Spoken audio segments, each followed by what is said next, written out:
Bismillah ar-Rahman ar-Rahim. So this is Neurodiversity Week, and I just wanted to tell you my reflections on how Taraweeh saved me and my family this Ramadan.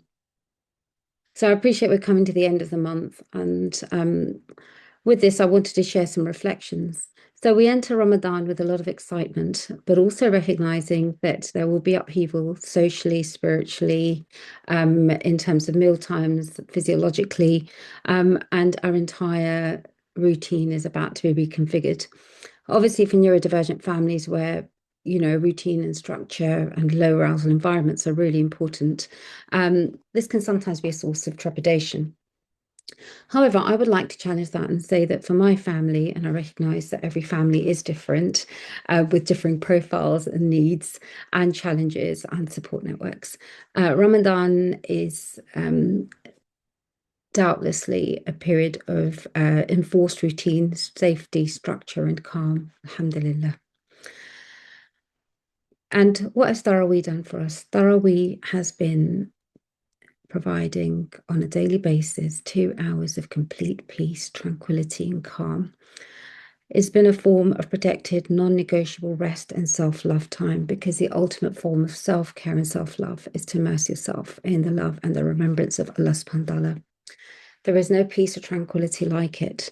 Um, and during this time, there are no caring, managing, or domestic responsibilities.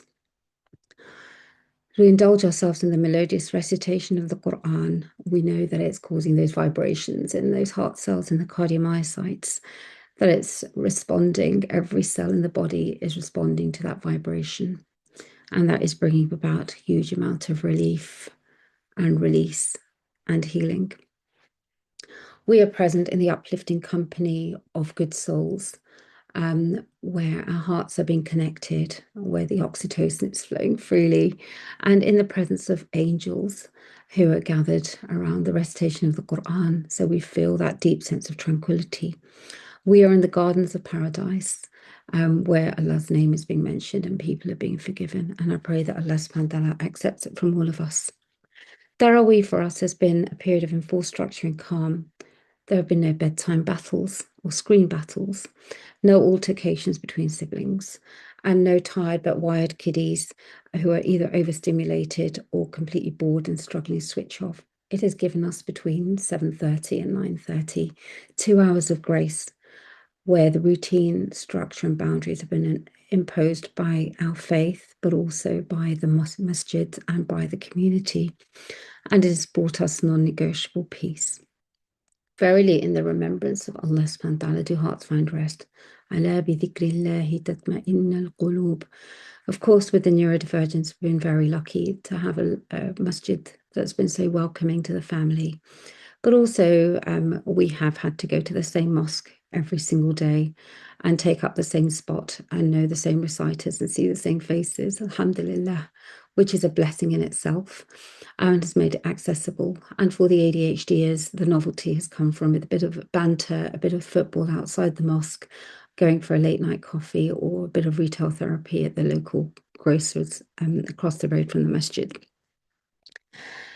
And how has this measured up physiologically? So I've spoken a lot about the sense of tranquility, the feelings, the emotions, and the calm. But what is my body saying? So I've been looking at my heart rate variability coming back from the masjid, and I'm pleased to say that the heart rate variability is better, which means that I am coming down from a state of stress prior to going to the masjid to a state of calm. And with that, we know that the parasympathetic nervous system, the rest and digest, the breathe and feed system has kicked in, which is the healing system. It's the restorative system. So after a day of worship, after a day of kind of holding off from food and drink, and still trying to function on perhaps lower energy levels, alhamdulillah, actually we are deeply restored by this act of worship. And it's been shown that actually this improved heart rate variability is associated with less stress, less anxiety, less tension, and reduced risk of arrhythmias. It's also associated with a reduced blood pressure. And an interesting paper in Malaysia showed that looking at students who were accessing the Quran. So different recitations, different styles of recitation of the Quran had different impacts on their overall well-being. And whether they were strong reciters or weak reciters was also a factor, but also the types of verses they were looking at, whether they were looking at just the tajweed or whether they were looking at verses around heaven and hellfire, had a different impact on their heart rate variability. So I would like to kind of wrap this up with the verse from Surah Al-Fajr. يا أيتها النفس المطمئنة ارجعي إلى ربك راضية مرضية فادخلي في عبادي وادخلي جنتي. O tranquil souls, return to your Lord well pleased and pleased with him, and enter into my paradise. And that is really what Taraweeh has done for our family. It has brought us that peace, that safety, that contentment that can only come from the remembrance of Allah subhanahu wa ta'ala. And I would like to say that perhaps it's now time to, inshallah, improve our tajweed and bring some of that tranquility all year round. Jazakumullah khairan. Assalamu alaikum.